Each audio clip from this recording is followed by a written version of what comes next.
Hello my dear students. Farmer love के digital channel पे आपका स्वागत है।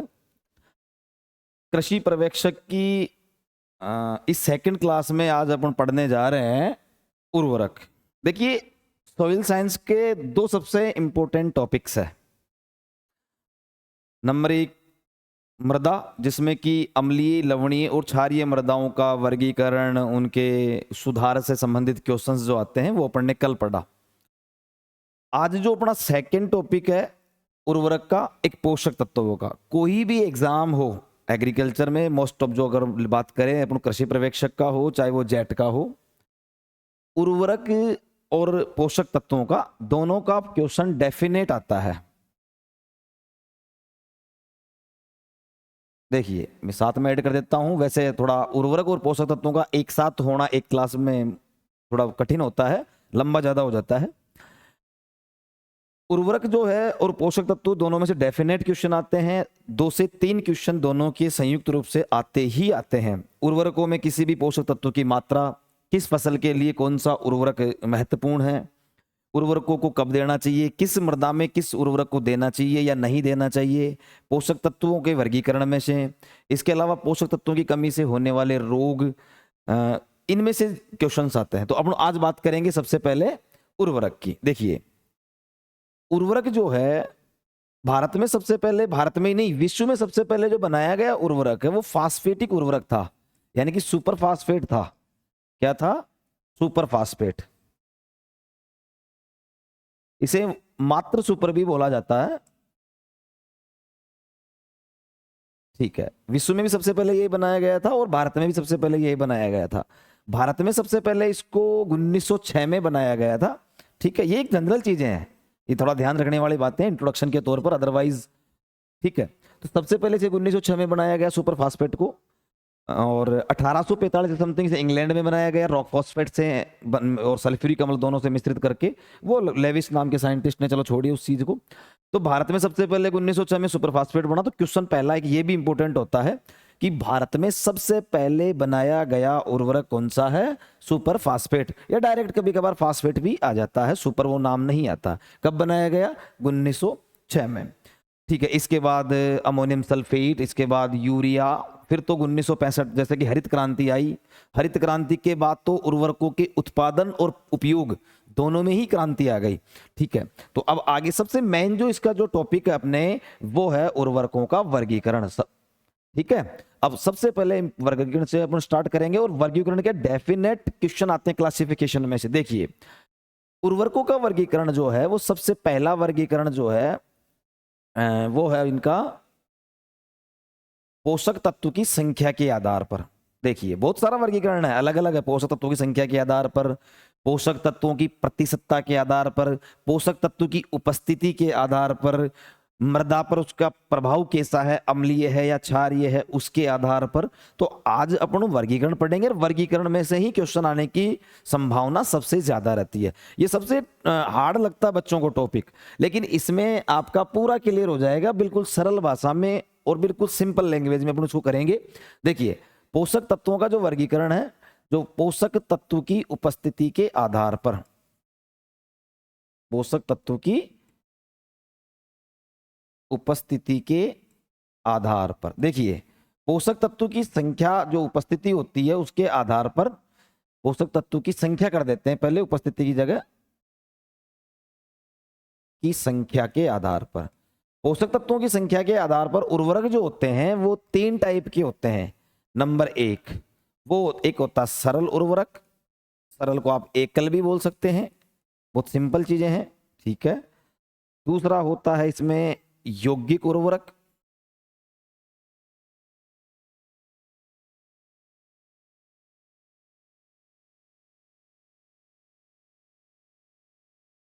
यौगिक उर्वरक, और यौगिक को संयुक्त भी बोला जाता है। ठीक है, एंड तीसरी जो इसकी क्लास है वो है मिश्रित उर्वरक। मिश्रित उर्वरक, देखिए, सरल या एकल जो उर्वरक है उसको अपन अंग्रेजी में स्टेट फर्टिलाइजर बोलते हैं।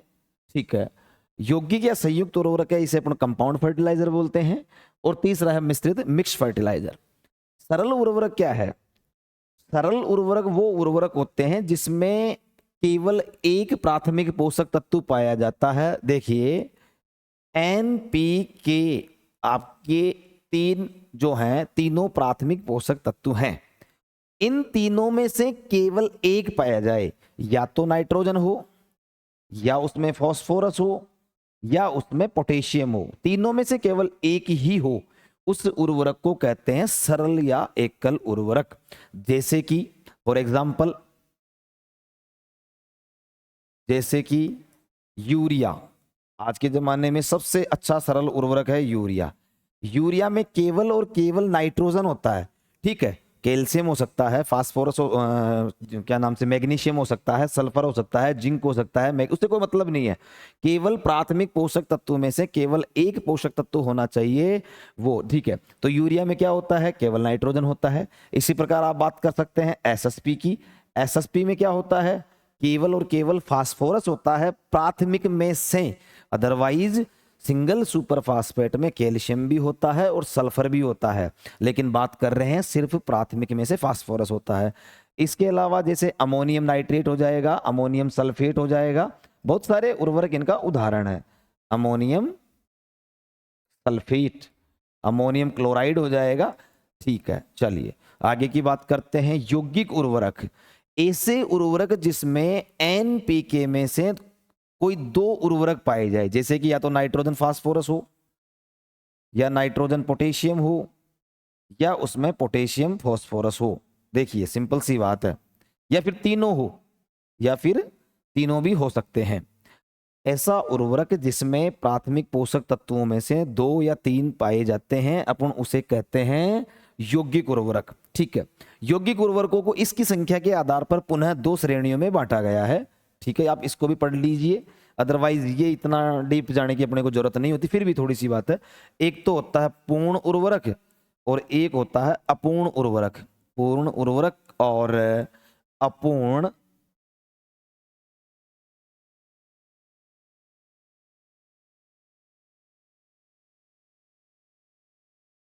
उर्वरक। देखिए पूर्ण उर्वरक क्या होता है? जिसमें केवल दो प्राथमिक पोषक तत्व पाए जाएं, यानी कि जैसे कि नाइट्रोजन और फास्फोरस फॉर एग्जांपल, और जैसे तीनों, एक मिनट, पूर्ण वो होता है जिसमें तीनों प्राथमिक पोषक तत्व पाए जाए, जैसे नाइट्रोजन, फास्फोरस और पोटेशियम। और अपूर्ण वो होता है जिसमें केवल दो पाए जाएं, जैसे कि नाइट्रोजन और फास्फोरस, या फास्फोरस और पोटेशियम, ठीक है। तो जिसमें तीनों प्राथमिक पोषक तत्व पाए जाते हैं उसे अपन बोलते हैं पूर्ण उर्वरक, और जिसमें कोई दो प्राथमिक पोषक तत्व पाए जाते हैं उसे अपन बोलते हैं अपूर्ण उर्वरक, ठीक है। जैसे मोस्ट ऑफ एग्जांपल अपूर्ण के हैं, जैसे कि डीएपी, जैसे कि DAP di ammonium phosphate, potassium nitrate, di ammonium phosphate हो गया, इसमें नाइट्रोजन भी है और फास्फोरस भी है। अब कई बच्चे सोच रहे होंगे कि सर इसमें आप मात्रा तो बता ही नहीं रहे। मात्रा के लिए अलग से अपन वर्गीकरण पढ़ेंगे, प्रतिशत मात्रा के आधार पर वहां बताएंगे, ठीक है। तो इसमें आ गया आपका डीएपी एंड पोटेशियम नाइट्रेट, ठीक है। तो इस प्रकार से ये हो गया। तीसरा है मिश्रित उर्वरक। मिश्रित उर्वरक आजकल बहुत ज्यादा मार्केट में है भी सही। जब अपन मार्केट, अपन खाद बीज की दुकान पे जाते हैं तो वहां अपने को एनपीके का कट्टा मिलता है, वो अपन दुकानदार को बोलते हैं कि हमें डीएपी चाहिए। तो दुकानदार क्या करता है, सजेस्ट करता है, मैंने खुद इसको प्रैक्टिकली देखा है इस चीज को, और ये बहुत अच्छा भी रहता है। दुकान पे जाएंगे अपन खाद बीज की पे, तो दुकानदार अपने को देगा कि साहब आप डीएपी की जगह ये लो। ये डीएपी से कम कॉस्टली होता है, थोड़ा इसका मूल्य कम होता है, और डीएपी के तुलना में बढ़िया होता है। तो एनपीके का मिश्रित होता है, यानी कि जो सरल उर्वरकों को मिक्स करके बनाया गया उर्वरक है, जिसमें तीनों प्राथमिक पोषक तत्व मुख्यतः विद्यमान होते हैं, उसे अपन कहते हैं मिश्रित उर्वरक, जो मिक्स करके बनाया गया है। आजकल बहुत ज्यादा ये ट्रेंड में, ऐसे मान लो आप, एनपीके का कट्टा बहुत ज्यादा, बहुत इजीली, बहुत अच्छे से मिलता है और बहुत बढ़िया काम करता है, ठीक है। तो ये तो होता है अपना पोषक तत्वों की संख्या के आधार पर। आप देख सकते हैं इसमें आराम से सरल या एकल उर्वरक जिसमें केवल एक प्राथमिक पोषक तत्व, फॉर एग्जांपल यूरिया जिसमें कि ओनली नाइट्रोजन होता है, एसएसपी जिसमें ओनली फास्फोरस होता है, और अमोनियम सल्फेट में ओनली नाइट्रोजन होता है, ठीक है। इसी प्रकार यौगिक जो उर्वरक है जिसमें कोई दो प्राथमिक पोषक तत्व विद्यमान होते हैं, जैसे कि इसमें पूर्ण और अपूर्ण दो वर्ग बनाए हुए हैं, पूर्ण में तीनों ही प्राथमिक पोषक तत्व होते हैं, अपूर्ण में दो होते हैं, जैसे कि डीएपी में नाइट्रोजन भी होता है और फॉस्फोरस भी होता है। पोटेशियम नाइट्रेट जिसमें पोटेशियम भी है और नाइट्रोजन भी है। ठीक है, अब आगे अपन बात करेंगे। देखिए दूसरा जो वर्गीकरण है वो है आपके, बहुत इजी है, सिंपल सा है, पोषक तत्व की मात्रा के आधार पर।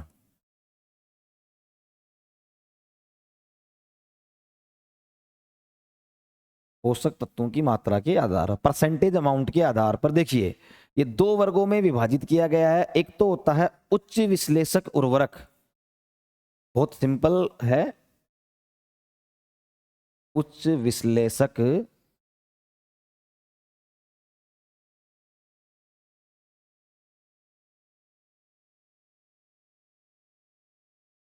हाई एनालिसिस फर्टिलाइजर, और एक होता है निम्न विश्लेषक।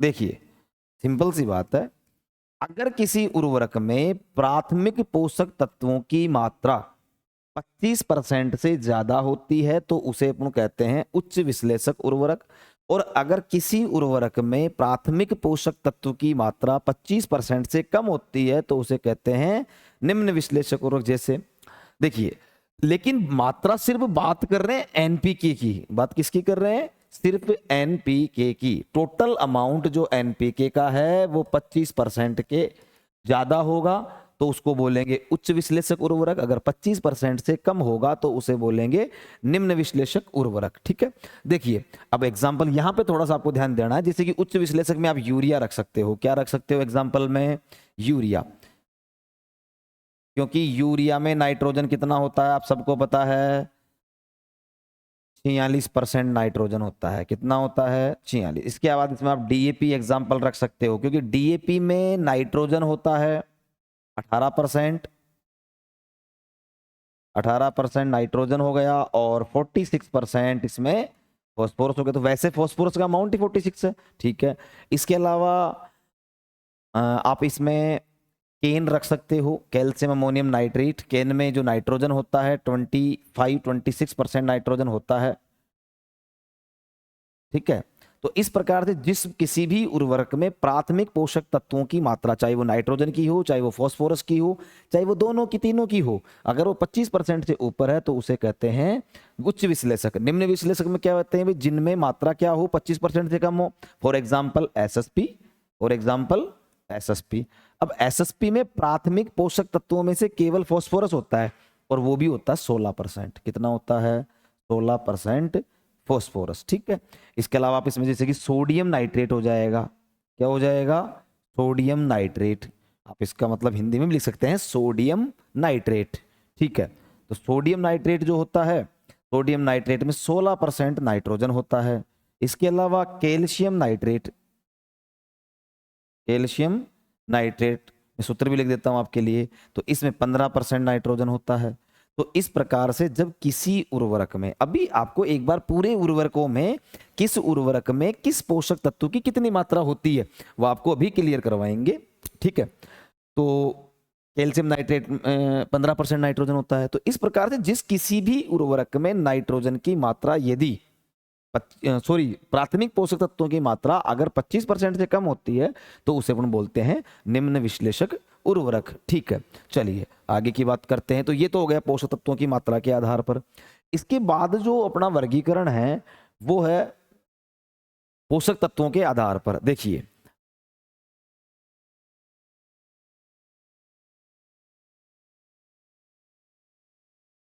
पोषक तत्वों के आधार पर, बहुत अच्छे से, बहुत सीक्वेंस है, बिल्कुल शुद्ध और सरल भाषा में समझ रहे हैं अपन इस चीज को।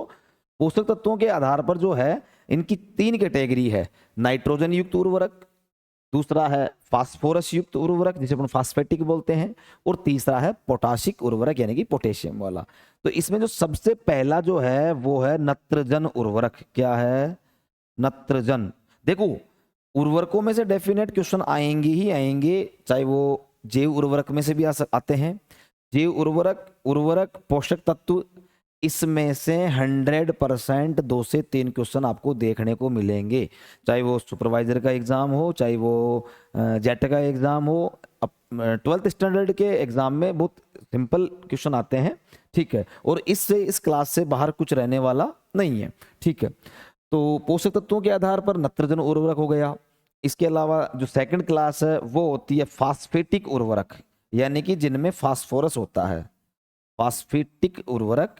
और जो थर्ड इसका जो वर्ग है वो है पोटासिक उर्वरक, पोटासिक यानी कि पोटेशियम वाले। और ये सबसे बड़ा वर्गीकरण रहने वाला है, क्योंकि इसमें अपने को एक एक को पढ़ना है, नाइट्रोजन वाले को पढ़ना है, फास्फेटिक को पढ़ना है और पोटासिक को पढ़ना है, ठीक है। देखिए अब सबसे पहले पढ़ेंगे अपन नत्रजन उर्वरक। क्या पढ़ेंगे? नत्रजन। नत्रजन मतलब ऐसे उर्वरक जिनमें नाइट्रोजन पाया जाता है। क्या पाया जाता है? नाइट्रोजन, ठीक है। जैसे कि sodium nitrate, urea, calcium nitrate, ammonium nitrate, anhydrous ammonia, बहुत सारे हैं। लेकिन इनमें क्या है, कहीं ना कहीं थोड़ा बहुत फर्क है। ये जो इनमें फर्क है भाई, इसको वर्ग कैटेगराइज किस आधार पर किया, वर्गीकरण किस आधार पर किया, तो इनका एक वर्गीकरण है वो है इनमें नाइट्रोजन के रूप के आधार पर। क्योंकि नाइट्रोजन की कई फॉर्म्स हैं, नाइट्रोजन की कई आयनिक फॉर्म होती है, अमोनियम हो गया, नाइट्रेट हो गया, नाइट्राइट हो गया, एमाइड हो गया। इन रूपों के आधार पर इनको 4 वर्गों में विभाजित किया गया है, और ये बहुत इंपॉर्टेंट है, यहीं से क्वेश्चन ज्यादातर आता है। सबसे जो पहला जो वर्ग है वो है नाइट्रेट उर्वरक। क्या है? नाइट्रेट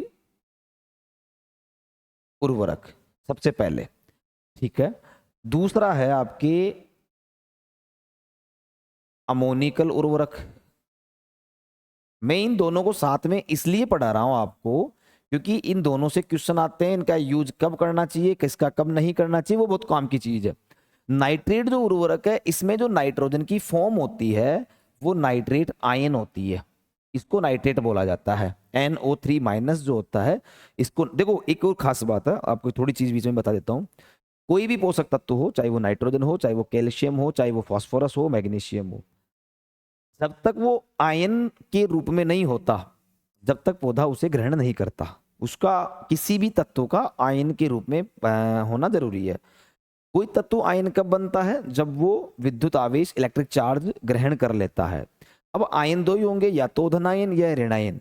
तो पोषक तत्व एक ही कंडीशन में मिलता है, या तो वो धनायन में मिलता है या वो ऋणायन में। जैसे फॉर एग्जांपल देखो यहाँ पे कैल्शियम है, कैल्शियम धनायन के रूप में मिलता है और क्लोरीन ऋणायन के रूप में मिलता है। तो क्लोरीन हमेशा ही ऋणायन के रूप में मिलेगा, कैल्शियम हमेशा ही धनायन के रूप में मिलेगा, मैग्नीशियम भी हमेशा धनायन के रूप में मिलेगा। लेकिन नाइट्रोजन एक ऐसा पोषक तत्व है, अपवाद है, और ये बहुत बार क्वेश्चन आ रखा है, ये बहुत बार आ रखा है कि नाइट्रोजन का प्राप्य रूप क्या है। नाइट्रोजन के दोनों ही प्राप्य रूप होते हैं। नाइट्रोजन का अमोनियम भी प्राप्य रूप होता है, इसको अमोनियम बोलते हैं NH4+ को, और इसको नाइट्रेट बोलते हैं। ये आपको ध्यान रखना है, ये दोनों ही इसके प्राप्य रूप है, पौधे इन दोनों ही रूपों में ग्रहण करते हैं। तो ये तो धनायन है, वो ऋणायन है, तो ये हो गया अपवाद। यह एकमात्र ऐसा पोषक तत्व है नाइट्रोजन जिसको पौधे धनायन और ऋणायन दोनों ही रूपों में ग्रहण करते हैं। आप इस बात को नोट कर ले विशेष ध्यान से, ये खूब बार क्वेश्चन आ रहा है। हाँ, अधिकतर फसलें जो ग्रहण करती है वो नाइट्रेट में करती है, लेकिन कुछ फसलें जो ज्यादातर जलीय दशाओं में उगती है, जैसे कि धान हो गया, गन्ना हो गया, जूट हो गया, चाय हो गया, आलू हो गया, या जो हल्की अम्लीय मृदाओं में ज्यादा अम्लीय दशाओं में अच्छी वृद्धि करते हैं, वो पौधे भी इसको अमोनियम के तौर पे ग्रहण करते हैं। अब इस बात को विशेष नोट कर लीजिए, ठीक है।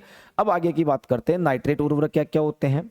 इनमें नाइट्रोजन का फॉर्म होता है नाइट्रेट के रूप में, आयन के रूप में, और अमोनिकल में होता है अमोनियम। देखो सबसे मेन बात है, ये जो नाइट्रेट उर्वरक होते हैं ज्यादातर इनका प्रभाव जो होता है मृदा पे, वो इनका प्रभाव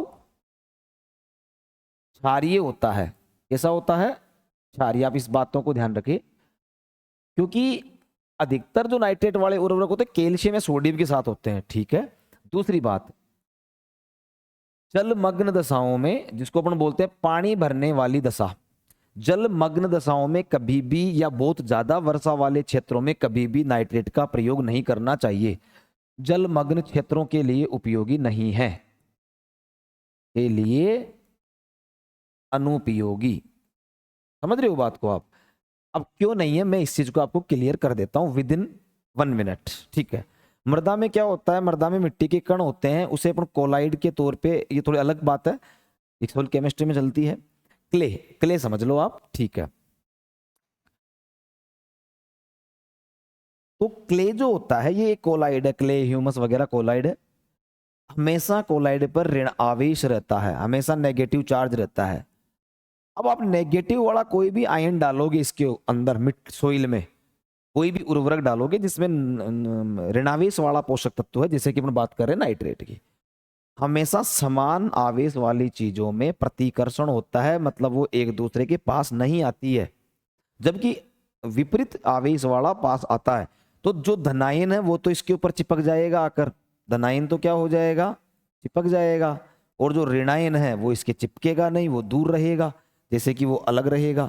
तो जैसे ही पानी का दबाव बढ़ेगा मिट्टी पे, या पानी ज्यादा डालेंगे, बरसात आएगी, पानी भरेगा, पानी भरते ही ये जो ऋणायन है ये निक्षालित हो जाएंगे, क्योंकि इनको किसी का सहारा नहीं है। समझ रहे हो आप? तो ये तो हो गई निक्षालित, तो ये तो लॉस हो गया, बह गई, नष्ट हो गई। इसलिए कभी भी पानी भरने वाले क्षेत्रों में नाइट्रेट उर्वरक का प्रयोग नहीं करते। जबकि ये तो इसके ऊपर चिपक गए, मिट्टी के कण के ऊपर चिपक गए, कोलाइड के ऊपर क्या हो गए, अवशोषित हो गए, जिसको हम देसी भाषा में समझ रहे हैं, चिपक गए। तो चिपक गए तो ये कहीं नहीं जाएंगे, ये पौधे के काम आएंगे आगे जाके। तो इसलिए पानी भरने वाली जगह पे अमोनियम बेस्ट रहता है, और नाइट्रेट बिल्कुल भी उपयोगी नहीं है। ठीक है, इस चीज को मैं, चलिए आप देख, तो जलमग्न क्षेत्रों के लिए अनुपयोगी है, और इनका प्रभाव जो होता है मृदा पे वो ज्यादातर क्षारीय होता है।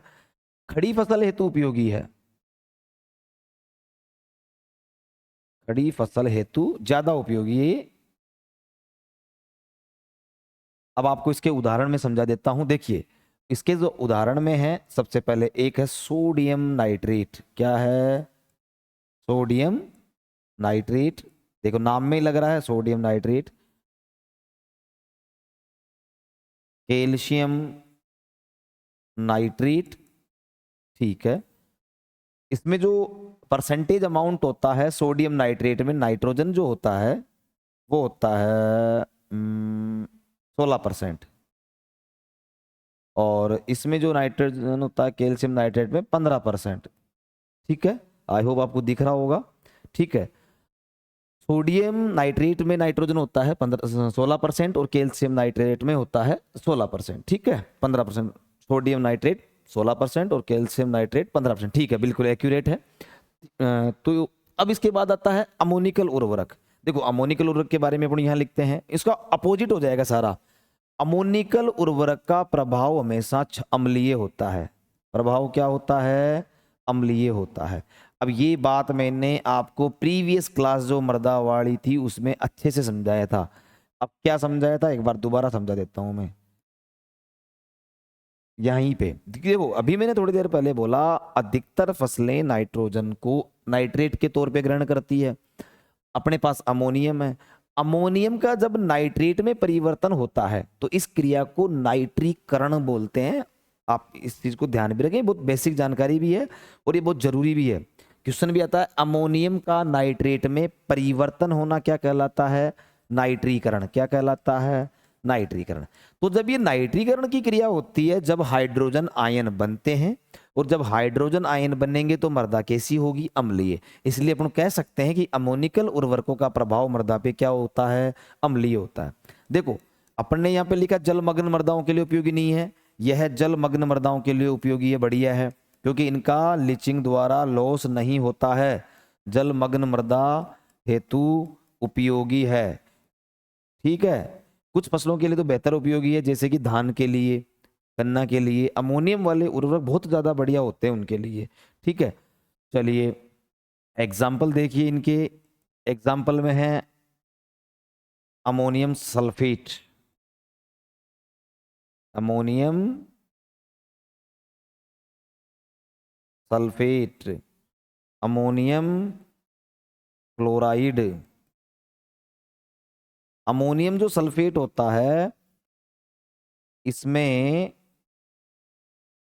नाइट्रोजन की मात्रा 20.6% तथा सल्फर की मात्रा 24% पाई जाती है। ठीक है, अमोनियम क्लोराइड में नाइट्रोजन जो होता है वो 25% होता है। ठीक है, चलिए आगे देखिए। अमोनियम सल्फेट का क्वेश्चन एक बार आ रखा है जेट में कि किस उर्वरक में प्राथमिक पोषक तत्व की तुलना में द्वितीयक पोषक तत्व की मात्रा ज्यादा होती है। आपके सामने है, नाइट्रोजन प्राथमिक पोषक तत्व है और सल्फर द्वितीय पोषक तत्व है। तो नाइट्रोजन की मात्रा तो 20.6% है और सल्फर की मात्रा 24% है। ठीक है, अमोनियम सल्फेट जो उर्वरक है कुछ फसलों के लिए विशेष है, जैसे कि धान के लिए और जैसे कि गन्ना के लिए और आलू के लिए भी बेस्ट माना जाता है। क्वेश्चन सीधा आता है कि कौन सा उर्वरक धान की फसल हेतु सर्वोत्तम है? कौन सा है? Ammonium sulphate. इसके अलावा अमोनियम क्लोराइड भी है, एनहाइड्रस अमोनिया भी इसका एग्जाम्पल। देखिए एनहाइड्रस अमोनिया, एनहाइड्रस अमोनिया में नाइट्रोजन जो होती है वो होती है 82%। यह तरल अवस्था में होता है। किस अवस्था में होता है? द्रव अवस्था में। द्रव अवस्था में उर्वरक है, इस चीज का ध्यान। सबसे ज्यादा नाइट्रोजन जो होती है वो एनहाइड्रस अमोनिया में ही होती है। क्वेश्चन ऐसे भी आते हैं, किस उर्वरक में सबसे ज्यादा नाइट्रोजन पाई जाएगी? तो वो पाई जाती है एनहाइड्रस अमोनिया में। ठीक है, ये द्रव अवस्था में, तरल अवस्था में रहता है, पानी की तरह, मतलब लिक्विड फॉर्म में होता है। ठीक है, तो अपन बात कर रहे थे इसमें नाइट्रेट उर्वरक की बात हो गई, अमोनिकल उर्वरक की। सोडियम नाइट्रेट जो उर्वरक है इसे चीलियन नाइट्रेट भी बोला जाता है। क्या बोला जाता है? चीलियन नाइट्रेट।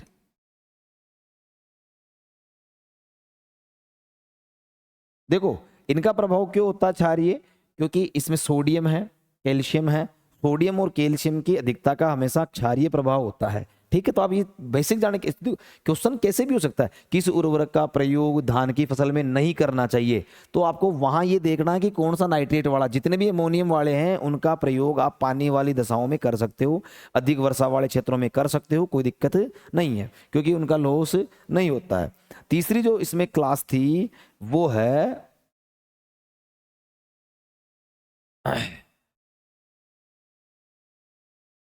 अमोनिकल एवं नाइट्रेट उर्वरक। देखिए ये सिंपल सी क्लास है, यानी कि ऐसे उर्वरक जिसमें अमोनियम भी हो और जिसमें नाइट्रेट भी हो, दोनों ही रूप पाए जाते हो, उस उर्वरक को इस वर्ग में रखा जाएगा। इसका जो प्रभाव होता है वो दोनों के बीच का होता है, जो अपन ने भी पढ़ा। हल्का अम्लीय भी होता है, हल्का क्षारीय भी होता है, बीच का प्रभाव होता है, जो दोनों वर्ग अपन ने पढ़े। इसके अलावा इसके जो एग्जाम्पल है, डायरेक्ट अपन एग्जाम्पल की बात करेंगे। एग्जाम्पल में है इसके अपने पास एक तो हो जाएगा अमोनियम नाइट्रेट, बहुत अच्छा है और बहुत ज्यादा चलता भी है। अमोनियम नाइट्रेट, अमोनियम नाइट्रेट जो होता है इसमें नाइट्रोजन की अमाउंट होती है 33%। आधी अमोनियम होती है और आधी नाइट्रेट होती है। अमोनियम नाइट्रेट के बारे में आपको दो तीन खास खास बातें बता देता हूं मैं, जो बहुत जरूरी है आपके लिए, पढ़ना बहुत जरूरी है। अमोनियम नाइट्रेट जो होता है एक तो विस्फोटक प्रकृति का होता है। कैसा होता है? विस्फोटक प्रकृति का उर्वरक है, विस्फोटक, एक्सप्लोजिव नेचर का। ठीक है, ये विस्फोट हो सकता है इसके बेग में। ठीक है, इसके अलावा अमोनियम नाइट्रेट विस्फोटक हो गया। ठीक है, और इसका दूसरा एग्जाम्पल है केन, और इस केन को अपन क्या बोलते हैं? किसान खाद। क्या बोलते हैं? किसान खाद। फुल फॉर्म क्या होती है इसकी? Calcium ammonium nitrate, calcium ammonium nitrate. इस केन जो उर्वरक है इसमें नाइट्रोजन जो होता है वो होता है 25%। कितना होता है?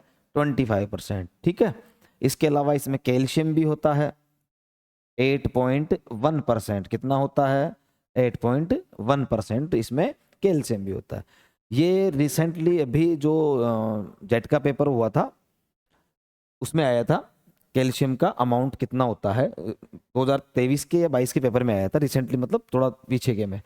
ठीक है, 2025 के में नहीं आया, 2022 या 23 के में आया था। केन में कैल्शियम की अमाउंट पूछी थी। बच्चे नाइट्रोजन का अमाउंट याद करते हैं कि नाइट्रोजन के लिए देते, सब्जियों के लिए सबसे बढ़िया उर्वरक है केन, इसके लिए सब्जियों हेतु सर्वोत्तम है, सब्जियों हेतु सर्वोत्तम उर्वरक है केन, इस चीज का आप विशेष ध्यान रखें। ठीक है, अब जो एक लास्ट नंबर 4 जो क्लास है वो है, इसमें नंबर चौथा वर्ग है एमाइड उर्वरक। यहां से क्वेश्चन खूब आता है।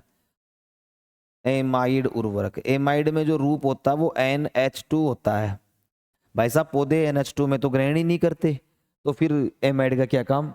देखो कोई सा भी एमाइड उर्वरक हो, जब आप उसे मिट्टी में दोगे तो मिट्टी में वो जाकर के क्रिया करके अमोनियम में ही बदलेगा। किस में बदलेगा, अमोनियम में ही बदलेगा। और अमोनियम में वो फसल लेती है तो ठीक है, नहीं तो धीरे धीरे उसका ऑक्सीकरण होकर, अभी मैंने थोड़ी देर पहले बताया था, उसका नाइट्रीकरण होगा और वो नाइट्रेट में बदल जाएगा, और नाइट्रेट को सभी फसलें ग्रहण कर सकती है। ठीक है, चलिए, तो एमाइड जो उर्वरक होते हैं इसमें एक तो है कार्बनिक एमाइड, कार्बनिक एमाइड, और एक है इसमें अकार्बनिक एमाइड, अकार्बनिक एमाइड। देखिए बहुत सिंपल सी चीज है, मैं इसको अलग कर देता हूं यहां से, ये लो। ठीक है, तो एक तो कार्बनिक एमाइड है और एक अकार्बनिक एमाइड है। कार्बनिक एमाइड में अपने पास जो है वो है यूरिया। कौन है, यूरिया। सबसे पहले बनाया गया कार्बनिक उर्वरक कौन है, यूरिया। ठीक है, ये क्वेश्चन सबसे पहले बनाया गया कार्बनिक यौगिक भी यूरिया ही है, जिसको प्रयोगशाला में बनाया गया।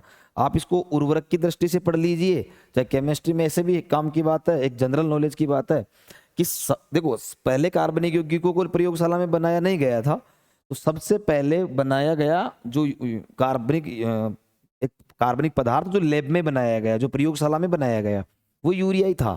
ठीक है, चलो, कार्बनिक एमाइड है। यूरिया में आप सबको पता है, तो बेसिक से जानकारी है, नाइट्रोजन होती है 46%। कितनी होती है, 46%। यूरिया आज के जमाने में सबसे ज्यादा यूज होने वाला उर्वरक है। ठीक है, सबसे प्रभावी उर्वरक है। यूरिया का प्रभाव कैसा होता है, अभी थोड़ी देर पहले बताया मैंने भाई, एमाइड है। ठीक है, बात को समझो थोड़ा सा बहुत, ये चीजें एग्जाम्स में, ये जनरल चीजें आप पढ़ोगे सारी A to Z वहीं से। आजकल साधारण सिंपल क्वेश्चन नहीं आता कि चलो आ गया कि यूरिया में नाइट्रोजन कितना होता, नहीं, चीजों को घुमा फिरा के पूछता है। जिसको पूरा नॉलेज है उस चीज का वो ही आंसर दे सकता है। चलिए, तो अम्लीय प्रभाव कैसे होगा, अभी मैंने जस्ट 5 मिनट पहले बताया था कि एमाइड है, जब एमाइड को देंगे तो क्रिया करके किस में कन्वर्ट होगा, अमोनियम में।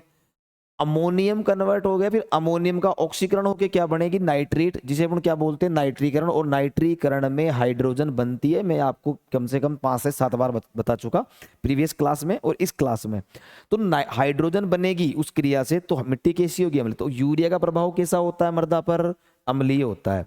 ठीक है, चलिए आगे की बात करते हैं। अकार्बनिक एमाइड में जो एग्जाम्पल है वो है calcium cyanide, calcium cyanamide, formula इसका है CaCN। ठीक है, यूरिया का फॉर्मूला भी मैं लिख ही देता हूं, यहां लिख देता हूं, NH2CONH2। ठीक है, थोड़ा आ जाती है, बेसिक जानकारी है। ठीक है, अब कैल्शियम साइनामाइड जो है भाई, इसके उल्टा है। इसमें नाइट्रोजन का जो अमाउंट होता है वो 21% होता है। ठीक है, और इसका जो प्रभाव होता है ये क्षारीय प्रकृति का होता है। कैसी प्रकृति का होता है, क्षारीय प्रकृति का होता है। इसका प्रभाव मिट्टी पर कैसा होता है, क्षारीय होता है। तो आपके जो ये उर्वरक हुए नाइट्रोजन वाले, नाइट्रोजन में इससे बाहर कुछ भी नहीं आ सकता, ये इसके मैं फुल प्रूफ गारंटी लेता हूं। जो नत्रजन उर्वरक पढ़े पढ़ने, अमोनिकल उर्वरक पढ़े, नाइट्रेट उर्वरक पढ़े, फिर नाइट्रेट और अमोनिकल दोनों पढ़े, इसके बाद अपने एमाइड पढ़े। तो किस में क्या होता है, किसका प्रयोग किस में कब करना चाहिए, किसका प्रयोग कब नहीं करना चाहिए, सारी चीजें पढ़ने क्लियर करी। अब अपन पढ़ेंगे फास्फेटिक उर्वरक, उसके बाद पढ़ेंगे अपन पोटासिक उर्वरक। ठीक है, तो आप इसे अच्छे से देख सकते हैं, इसे नोट कर सकते हैं, इससे बाहर कुछ भी नहीं रहने वाला। ठीक है, चलिए अब इसके बाद जो है वो है अपने फास्फेटिक उर्वरक।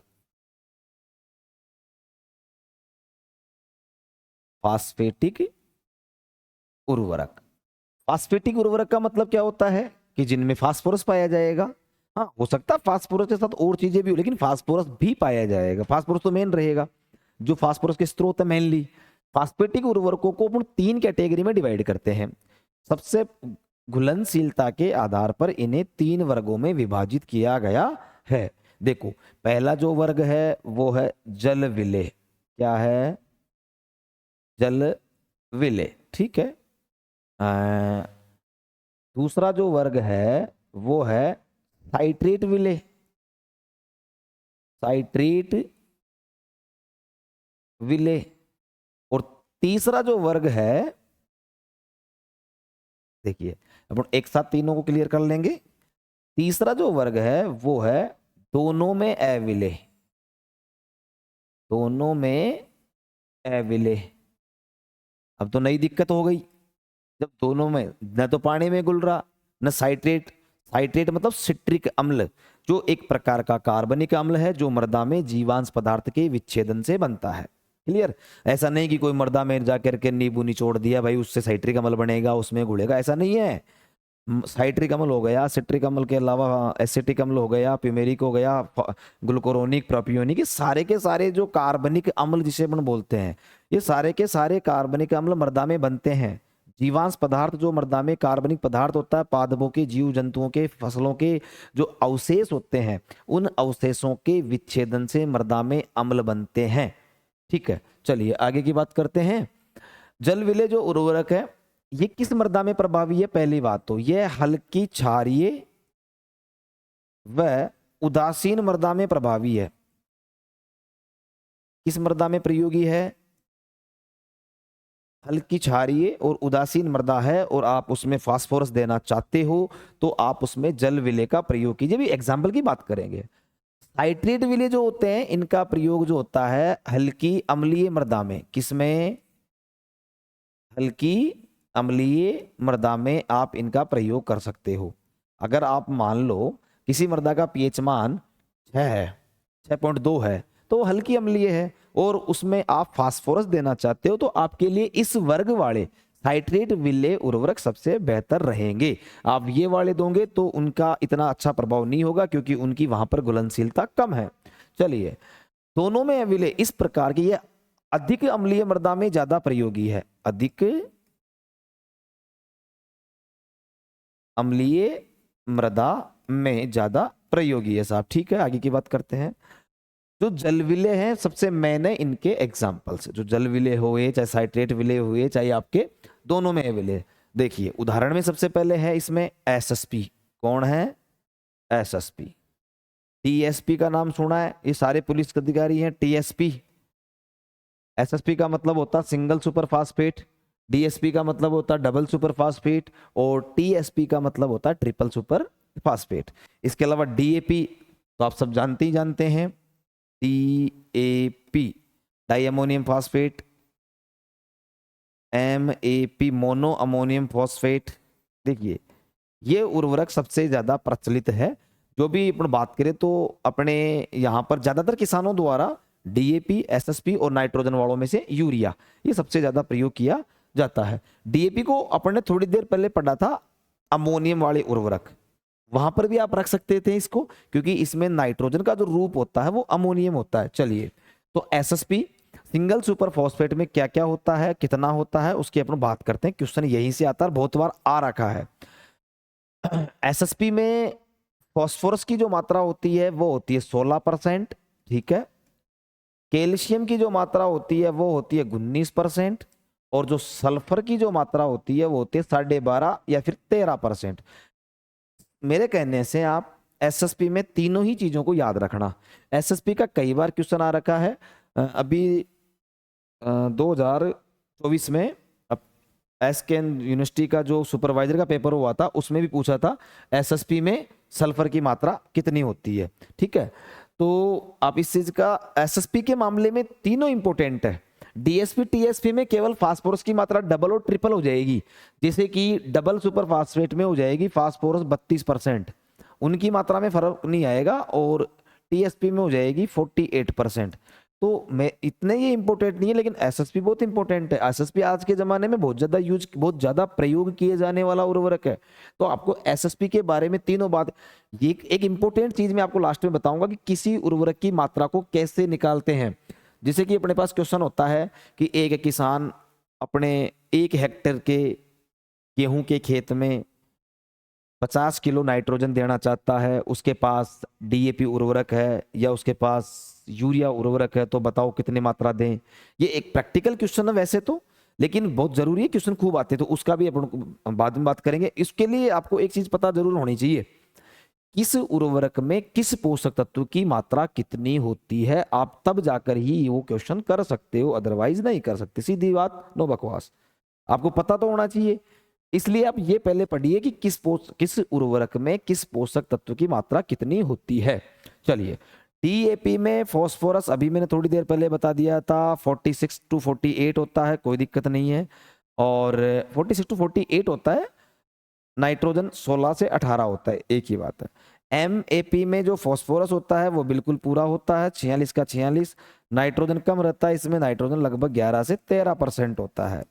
ठीक है, चलो, तो ये हो गए आपके जलविले उर्वरक के उदाहरण। अब बात आती है साइट्रेट विलेय। साइट्रेट विलेय में जो पहला उदाहरण है वो है डीसीपी। कौन है? DCP, die calcium phosphate. चलो फुल फॉर्म लिख देता हूं, डाई कैल्शियम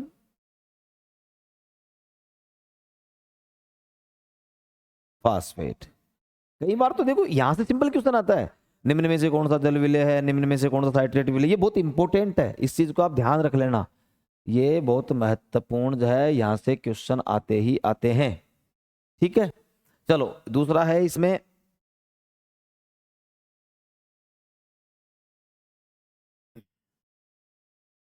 बेसिक स्लेग, और तीसरा है इसमें रहमेनिया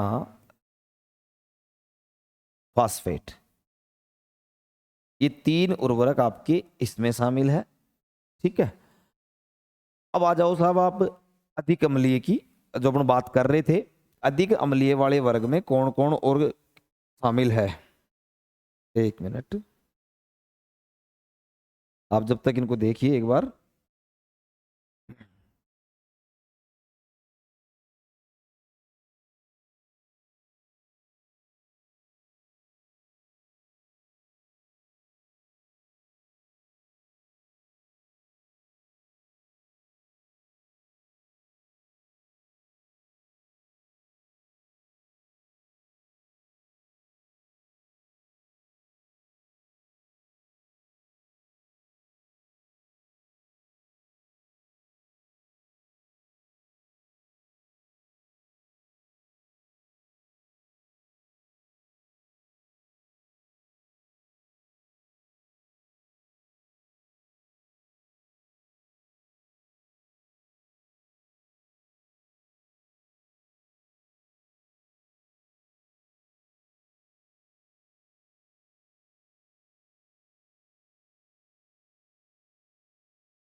जरूरी मैसेज का रिप्लाई करने के लिए थोड़ा मैं हो गया था, चलो कोई ना, उसके लिए माफी चाहते हैं।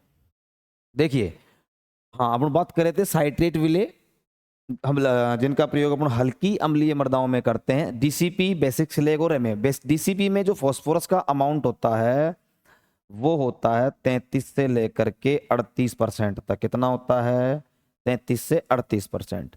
बेसिक स्लेग जो होता है इसमें होता है 14 से 18% तक। कितना होता है? 14 से 18% तक। और रेमीमिया जो फास्फेट होता है इसमें लगभग होता है इसमें होता है अपना 15 से लेकर के 25% तक। ठीक है, रेंज में होता है मात्रा, लेकिन आप एक तो बेसिक्स लेग की ध्यान रखें, ये इंपॉर्टेंट है। बेसिक्स लेग की अमाउंट कई बार पूछी जा सकती है, ये बहुत इंपॉर्टेंट है। अब आता है दोनों में एविले। इनका प्रयोग हमेशा अधिक अम्लीय मृदा में करना चाहिए। देखिए इसमें आपको सीधा एग्जांपल देखना है, वो है रॉक फॉस्फेट, सबसे इंपॉर्टेंट रॉक फॉस्फेट। और एक क्वेश्चन आता है अम्लीय मृदाओं के लिए कौन सा फास्फेटिक उर्वरक सर्वोत्तम रहता है? Rock phosphate. इसके अलावा रहता है हड्डी का चूरा। क्या रहता है? हड्डी का चूरा को भी उर्वरक श्रेणी में रखा गया है। हड्डी के चूरे दो टाइप का होता है ये, एक तो कच्चा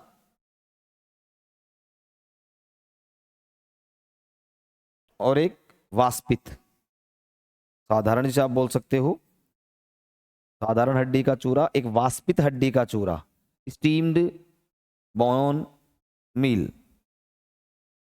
ठीक है, तो रॉक फॉस्फेट जो होता है, रॉक फॉस्फेट में फॉस्फोरस की मात्रा 20 से 40% तक होती है। ये इंपॉर्टेंट है, इस चीज को आप ध्यान रखना।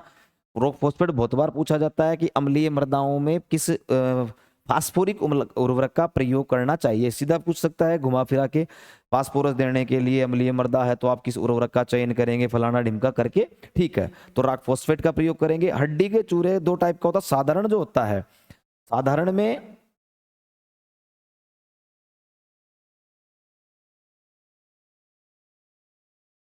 थोड़ा सा फर्क होता है, कोई ज्यादा फर्क नहीं होता है। साधारण में फॉस्फोरस जो होता है वो होता है अपना 20 से 25%, और नाइट्रोजन जो होता है वो होता है 3 से 5%।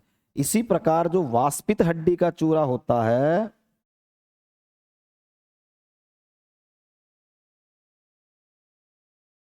वाष्पित हड्डी का जो चूरा होता है उसमें फॉस्फोरस होता है 20 से 30% और नाइट्रोजन होता है 2 से 3%। मैं गारंटी के साथ कह सकता हूं इस चीज को कि ये फॉस्फेटिक उर्वरक में इसके बाहर कुछ भी क्वेश्चन आने की पॉसिबिलिटी नहीं है। इस चीज का आपको थोड़ा विश्वास रखना पड़ेगा और आपको इस चीज को अच्छे से समझ के पढ़ना पड़ेगा। इससे बाहर आने की कुछ भी प्रोबेबिलिटी नहीं है, ये मैं गारंटी के साथ कह सकता हूं आपको। ठीक है, फास्फेटिक उर्वरक हो गया। अब इसके बाद अपन पढ़ेंगे लास्ट जो है इस उर्वरकों में वर्गीकरण में।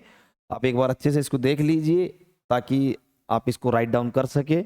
और इसके बाद जो है वो है पोटासिक उर्वरक।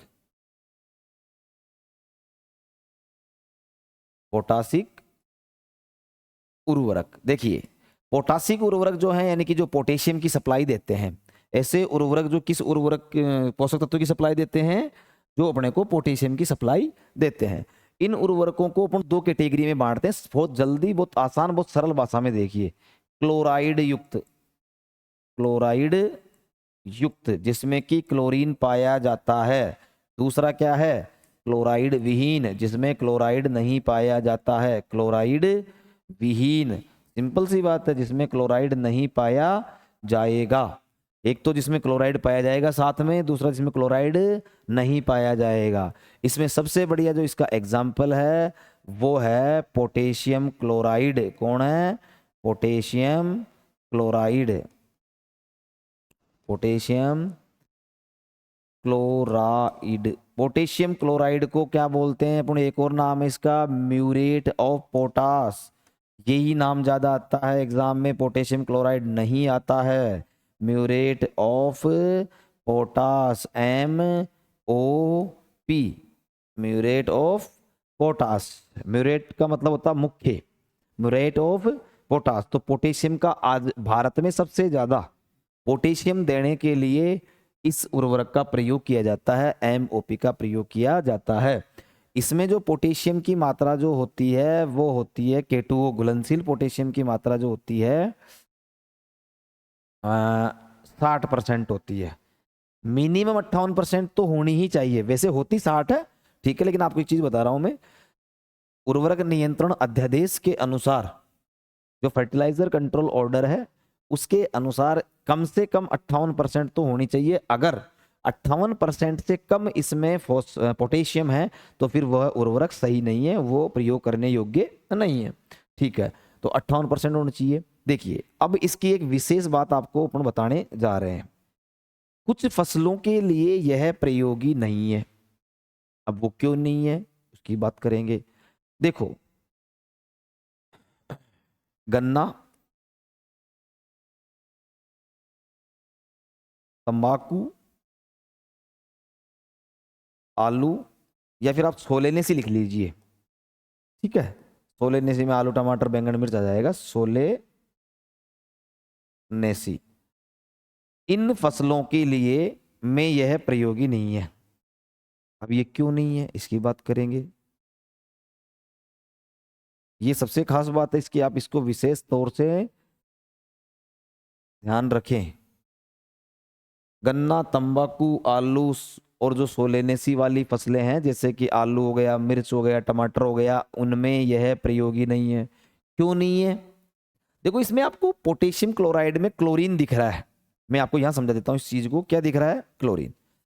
जब आप इसको तंबाकू में प्रयोग करते हो तो तंबाकू की पत्तियां क्या होती है, आपने अगर तंबाकू का पौधा देखा होगा तो चौड़ी चौड़ी लंबी लंबी चौड़ी चौड़ी पत्तियां होती है। क्लोरीन अगर आप इसमें जाएगा तो ये पत्तियां क्या हो जाती है, थोड़ी मोटी हो जाती है। क्या हो जाती है? मोटी, गूदेदार, गूदेदार, तथा इनका रंग जो होता है हल्का नीला हो जाता है। चलो ठीक है साहब, कोई बात नहीं, नीला मोटी हो जाए तो इससे क्या ही फर्क पड़ेगा? पड़ेगा, क्योंकि तंबाकू का यूज किस में करते हैं लोग? धूम्रपान में करते हैं। तो इससे जलने की गुणवत्ता प्रभावित होती है, तंबाकू अच्छे से जलता नहीं है। अगर उसमें क्लोरीन की मात्रा ज्यादा है तो तंबाकू अच्छे से जलता नहीं है। अब भाई साहब कोई छुट्टा मारने वाला आदमी है, सिगरेट जलेगा नहीं, तो वो तो उसकी क्वालिटी को, उसकी गुणवत्ता को बेकार बताएगा, फेंक देगा। तो इसलिए इसमें कभी क्लोरीन वाले उर्वरकों का प्रयोग नहीं करना चाहिए, क्योंकि क्लोरीन जाएगा वो पत्ती को खराब करेगा, तंबाकू जलेगी नहीं अच्छे से और स्वाद नहीं आएगा लोगों को, ठीक है। उसके बाद अपन बात करते हैं गन्ने की। गन्ने में ये जो होती है ये शर्करा की मात्रा को क्या करता है? कम करता है, क्योंकि गन्ने में जो मुख्य शर्करा होती है, मैं इधर समझा देता हूं आपको। गन्ने के ऊपरी भाग में जो होती है, ये गन्ना है, ठीक है। गन्ने के ऊपरी हिस्से में ग्लूकोज ज्यादा होती है और नीचे के हिस्से में सुक्रोज ज्यादा होती है। जैसे जैसे नीचे आएंगे सुक्रोज की मात्रा बढ़ेगी और जैसे जैसे ऊपर जाएंगे ग्लूकोज की मात्रा बढ़ेगी। ग्लूकोज कम मीठी होती है, इसीलिए गन्ना ऊपर से मीठा नहीं होता है, और गन्ना नीचे से ज्यादा मीठा होता है क्योंकि सुक्रोज ज्यादा मीठी होती है, इसलिए नीचे से ज्यादा मीठा होता है। तो ये क्लोरीन क्या करता है? इस सुक्रोज को ग्लूकोज में बदल देता है, तो गन्ना क्या हो जाएगा? कम मीठा हो जाएगा। इसलिए गन्ने में प्रयोग नहीं करते हैं इस चीज का। ये बहुत इंपॉर्टेंट बात है, आप इसका ध्यान रखें। चलिए आगे की बात करते हैं अपन। क्लोराइड विहीन जो उर्वरक है, इसमें अपना सबसे पहले नंबर पर है पोटेशियम सल्फेट। इसे उदाहरण हो गया पोटेशियम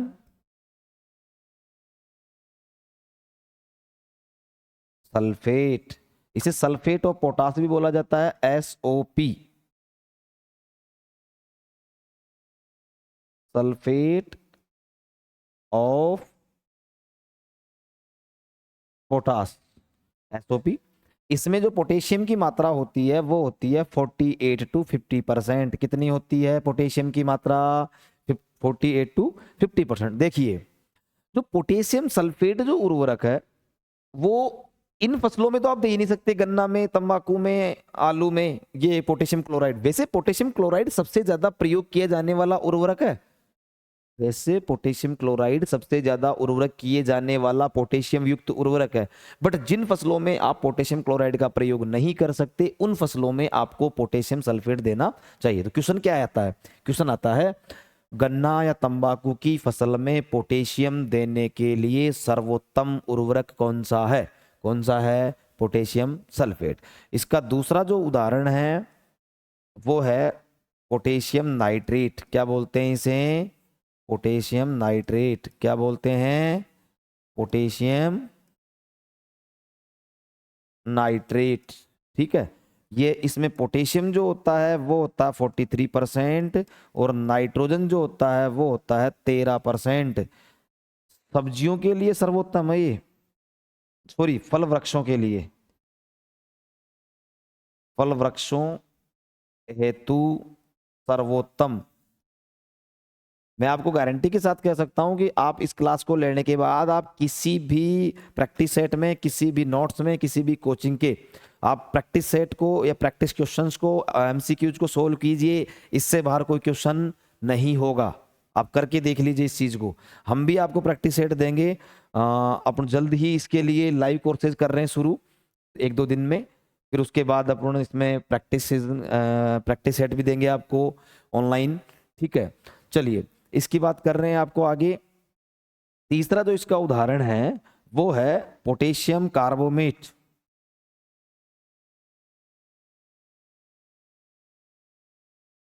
पोटेशियम कार्बोनेट, इसमें सबसे ज्यादा पोटेशियम होता है 65%। इस चीज का विशेष ध्यान रखें। सर्वाधिक पोटेशियम वाला उर्वरक कौन सा है? Potassium carbonate.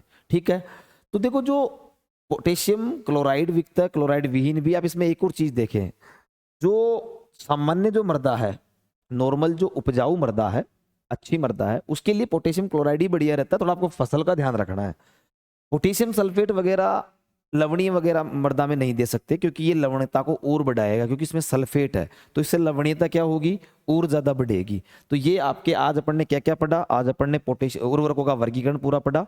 उसमें पढ़ने सबसे पहले पढ़ा और मात्रा के आधार, क्या नाम से, पोषक तत्वों की संख्या के आधार पर, एकल, संयुक्त, मिश्रित। फिर अपन ने पढ़ा प्रतिशतता के आधार पर, उसमें था अपने पास उच्च विश्लेषक उर्वरक, निम्न विश्लेषक उर्वरक। उसके बाद अपन ने पढ़ा पोषक तत्वों की उपस्थिति के आधार पर नाइट्रोजन युक्त उर्वरक, जिसमें अपन ने पढ़ा अमोनिकल, नाइट्रेट दोनों और एमाइड। फिर अपन ने पढ़ा फास्फेटिक, जिसमें अपन ने वर्ग पढ़े जल विलेय, साइट्रेट विलेय और दोनों में अविलेय। फिर अपन ने लास्ट में था पोटाशिक उर्वरक, इसमें 2 क्लास में डिवाइड किया, पोटाश क्लोराइड युक्त और क्लोराइड विहीन। ठीक है, मैं इसके बाद आपको एक छोटी सी चीज और लिख रहा हूं।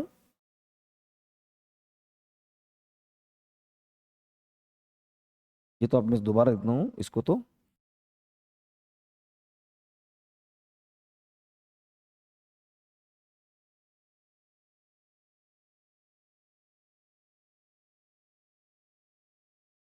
चलिए देखिए, आर्द्रताग्राही उर्वरक, ये नोट करके आपको अलग से लिखना है।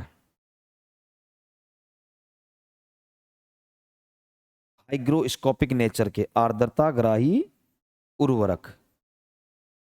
कुछ उर्वरकों में ऐसा गुण होता है जो, जैसे आप उसे खुला रखेंगे, आप उसको उसके बेग कट्टे में से निकाल के रखेंगे, तो वो वायुमंडल की क्या होगा? नाइट्रो गैस को, नमी को एब्जॉर्ब करके वायुमंडलीय आर्द्रता, वायुमंडलीय आर्द्रता को ग्रहण करके चिपचिपा हो जाता है, गीला हो जाता है। उससे क्या हो जाता है? उसकी जो नाइट्रोजन गैस है वो उड़ जाती है और वो फिर बचता है, वो कोई काम का नहीं है। तो उस इस गुण को बोलते हैं अपन आर्द्रताग्राही गुण। जैसा कि आप यूरिया में देखना, आपको बहुत देखने को मिलेगा। यूरिया के कट्टे को खोल के रखेंगे, यूरिया को अपन मुट्ठी में रखेंगे, हाथ में रखेंगे, थोड़ी देर में वो गीला हो जाता है, क्योंकि वो आर्द्रताग्राही है। उसने वायुमंडल से नमी ग्रहण कर ली है, अवशोषित कर ली है, सोख ली है। इसे अपन बोलते हैं आर्द्र। तो क्वेश्चन ये है कि कौन सा उर्वरक सबसे ज्यादा आर्द्रताग्राही है, कौन सा सबसे कम आर्द्रताग्राही है? ये एक सबसे इंपॉर्टेंट बात है। आर्द्रताग्राही उर्वरकों में सबसे जो टॉप पे है वो है अमोनियम नाइट्रेट।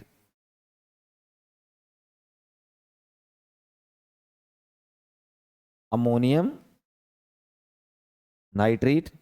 दूसरे पे है यूरिया। तीसरे पे है अमोनियम सल्फेट।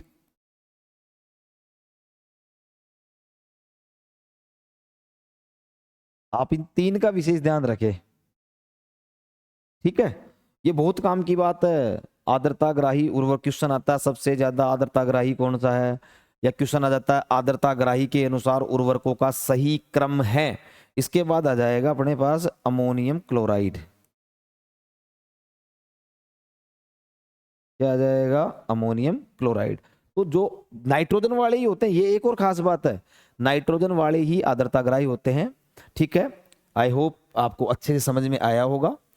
और नेक्स्ट क्लास में अपन लेके आएंगे पोषक तत्व, पोषक तत्वों का बहुत अच्छे से वर्गीकरण, पोषक तत्वों में से क्या क्वेश्चन आते हैं, रोग वगैरह, पोषक तत्वों की कमी से कौन सा रोग होता है।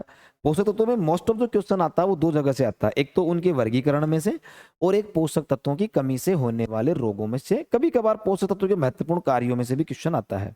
उर्वरकों में से ज्यादातर जो क्वेश्चन आता है, चलो मैं एक छोटी सी चीज आपको बता देता हूं कि किसकी मात्रा को कैसे निकालते। उसके लिए आपको, चलो नेक्स्ट क्लास में करेंगे बात। क्लास ओवर हो चुकी है, धन्यवाद।